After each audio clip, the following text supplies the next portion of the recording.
उनका मैं हृदय से नमन वंदन करती हूँ, स्वागत करती हूँ और आभार प्रकट करती हूँ कि मेरी इन पुस्तकों के लोकार्पण में आकर अपनी उपस्थिति से उन्होंने इसको शोभायमान कर दिया। साथ ही इस सभागार में उपस्थित सभी विद्वान मनीषियों का, सभी श्रोताओं का बहुत बहुत स्वागत और वंदन है। इस शायद थोड़ी ठंड भी बढ़ गई है, मुझे लग रही है। इस ठंड में भी आपकी उपस्थिति रही, उसके लिए मैं बहुत आभारी हूँ, धन्यवाद अर्पण करती हूँ। जब लेखक कोई पुस्तक कुछ लिखता है, बहुत सारा इकट्ठा हो जाता है, तो उसके ऊपर एक भार सा हो जाता है, बोझ हो जाता है, क्या करें हम इसको, क्या करें। लेकिन जब वो पुस्तक में एक आ जाता है एक जगह पर, तो उसका वो भार जो है, बोझ हल्का हो जाता है। और आज मैं वही हल्कापन महसूस कर रही हूँ, क्योंकि मेरे पास 3 बोझ थे, तो वो तीनों बोझ मैंने आज इन पुस्तकों के रूप में उतार दिए। अब ये पाठकों की समस्या है कि इस बोझ को सहन करें। तो मैं अपनी सबसे पहले गज़ल पे कुछ पढ़ती हूँ। कि मेरी पहले माँ को समर्पित ये लाइनें हैं कि हमेशा दूर ही उससे बलाएं रहती हैं, हमेशा दूर ही उससे बलाएं रहती हैं, वो जिसके साथ में माँ की दुआएं रहती हैं। क्या बात है। वो जिसके साथ में माँ की दुआएं रहती हैं। और दौरे गर्दिश में तबस्सुम से भरे लब तेरे, दौरे गर्दिश में तबस्सुम से भरे लब तेरे, लोग पूछेंगे यकीनन ये दुआ किसकी है।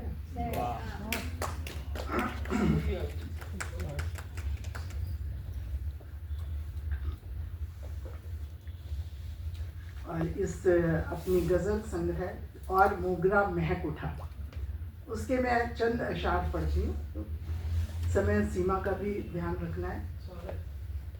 तो एक मतला और 2 शेर हैं कि ऐ खुदा तेरी खुदाई देख ली, ऐ खुदा तेरी खुदाई देख ली, हर किसी की आशनाई देख ली, और हर मुसीबत में नहीं है कारगर, हर मुसीबत में नहीं है कारगर, जोड़ कर भी पाई पाई देख ली,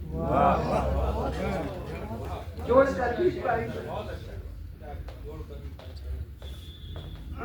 और ये एक शेर और है कि गम बहुत अपने सनम हल्के लगे, गम बहुत अपने सनम हल्के लगे, पीर जब से है पराई देख ली, पीर जब से है पराई देख ली। एक शेर का, एक गज़ल का एक मतला और 2 शेर और कुसमेश जी ने अपने को समर्पित है कि वक्त के हाथों बिखर जाते हैं अच्छे अच्छे, वक्त के हाथों बिखर जाते हैं अच्छे अच्छे, चाह में जीने की मर जाते हैं अच्छे अच्छे, वक्त के हाथों बिखर जाते हैं अच्छे अच्छे, चाह में जीने की मर जाते हैं अच्छे अच्छे, जानकर भी कि मोहब्बत में कज़ा होती है, जानकर भी कि मोहब्बत में कज़ा होती है, इस समंदर में उतर जाते हैं अच्छे, इस समंदर में उतर जाते हैं अच्छे अच्छे। और एक जिंदगी पे कुछ एक मतलब 2 शेर हैं कि जिंदगी झूठे से वादे के सिवा कुछ नहीं, जिंदगी झूठे से वादे के सिवा कुछ भी नहीं, हर खुशी एक छलावे के सिवा कुछ भी नहीं। और बन के देखा जो तमाशाई तो महसूस हुआ, बन के देखा जो तमाशाई तो महसूस हुआ, जिंदगी एक तमाशे के सिवा कुछ भी नहीं, जिंदगी एक तमाशे के सिवा कुछ भी नहीं,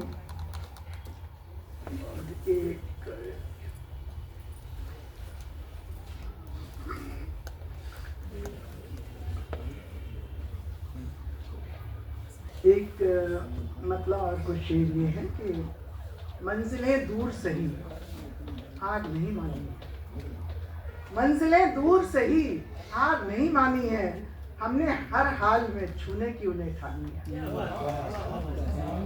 मंजिलें दूर सही हार नहीं मानी है, हमने हर हाल में छूने की उन्हें ठानी है। और क्यों मुकाबिल भी हो दुनिया के किसी बंदे से, क्यों मुकाबिल भी हो दुनिया के किसी बंदे से, हम तो खुद वो हैं नहीं जिसका कोई सानी है। हम तो खुद वो है नहीं जिसका कोई सानी है।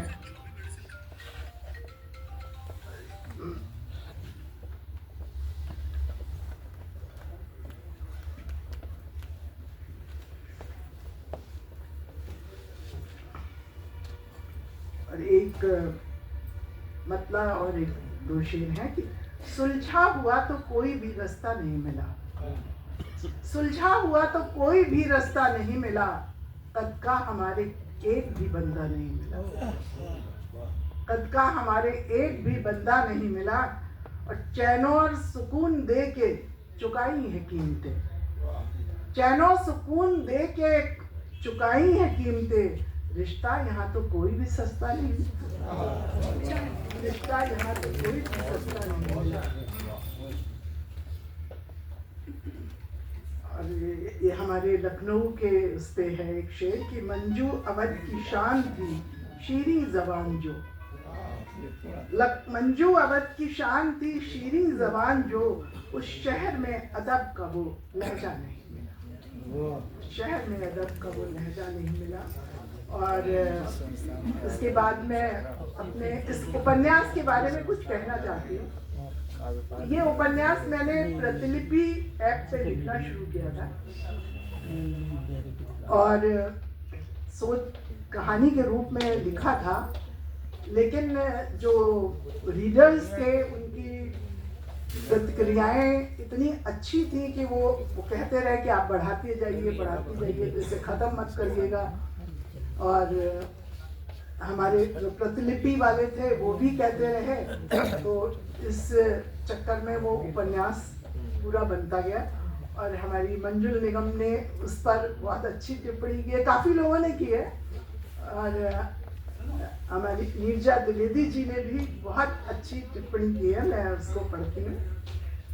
उन्होंने लिखा है नीरजा द्विवेदी जी ने कि इतना सुंदर भावप्रवण मनोरंजक एवं शिक्षाप्रद उपन्यास लिखने के लिए आपकी लेखनी की प्रशंसा कैसे किन शब्दों में करूं। उपन्यास में हर पात्र इतनी खूबसूरती से प्रवेश करता है कि कहीं भी बोझिलता का अनुभव नहीं होता।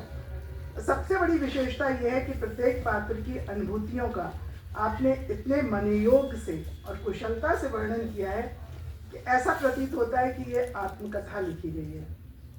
मैं एक बार पुनः आपकी लेखनी को नमन करती हूँ। तो उनका नीरजा द्विवेदी दीदी का बहुत बहुत धन्यवाद। और हमारी मंजुल निगम जी ने भी लिखा है कि सजे हुए शब्दों के ताने बाने से बुने रोचक उपन्यास की हार्दिक बधाई आपको। ये उपन्यास एक पारिवारिक है और अभी उसका जो विस्तृत विवरण है वो मनीष जी करेंगे, तो मैं बाकी का उनके ऊपर ही छोड़ती हूँ, वो मुख्य वक्ता हैं। और अब मैं लघु कथा पर आती हूँ। तो इसका जो शीर्षक है एक कप चाय, मैं उसी को पढ़ती हूँ।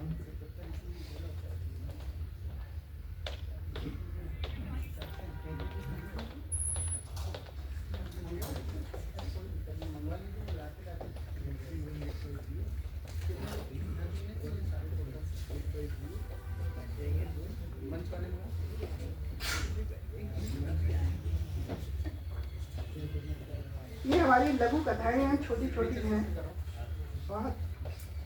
तो एक कप चाय पीते पीते आप सारी पढ़ सकते हैं। एक कप चाय। आज सुबह से ही बारिश हो रही थी। सुधा ने खिड़की के पर्दे हटाए। सामने नीम की डालियां भीगकर मुस्कुरा रही थी। वह चुपचाप रसोई में गई और आदतन 2 कप चाय बना ली। एक कप सामने की कुर्सी पर रखा, दूसरा खुद थाम लिया। सामने की कुर्सी अब कई महीनों से खाली थी, पर संवाद जारी था। ओह, अदरक वाली चाय, कुर्सी जैसे खुशी से बोली। सुधा चौंकी नहीं, मुस्कुरा दी। इस मौसम में तुम्हें यही पसंद है ना? उसने जवाब दिया। पर बारिश में गर्म पकौड़ों का भी अपना ही मजा है, कुर्सी जैसे फिर बोली। हाँ, ऑपरेशन के बाद तुमको बेसन मना ना होता तो आज भी बना देती। यही कहकर तुम अपने भी शौक मार लेती हो। मुझे क्या मालूम नहीं तुम्हें बरसात में चाय के साथ पकौड़े कितने पसंद हैं? कुर्सी ने उलाहना दिया।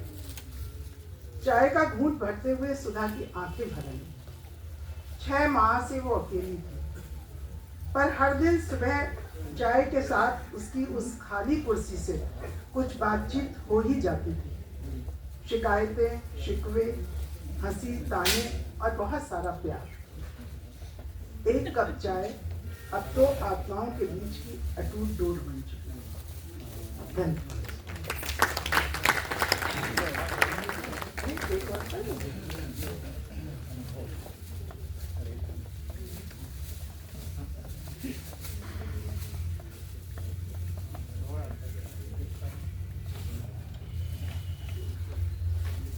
एक और मैं सुना रही हूँ।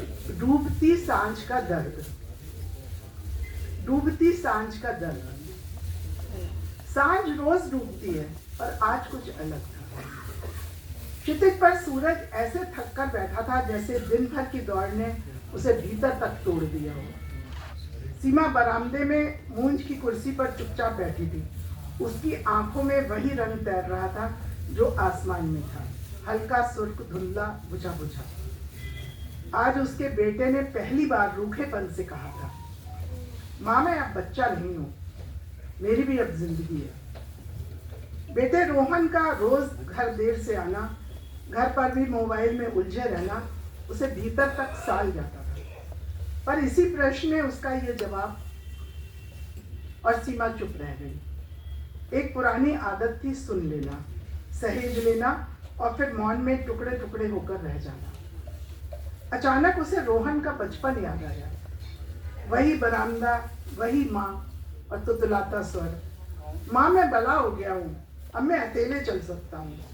और उस दिन वो निहाल हो गई थी। सीमा ने आसमान की तरफ देखा, उसकी आंखें जैसे कह उठी, सांझ तो हर बार लौटती है, पर जो एक बार खो जाए वो दिन का उजाला कभी वैसा नहीं आता। हवा में लिपटा एक गहरा सन्नाटा था, पर सीमा के होठों पर बुदबुदाहट थी। शायद यही सच है, बच्चे बड़े भी होते हैं और दिल से दूर भी, पर माएँ वो सिर्फ उम्र में बढ़ती हैं, दिल से।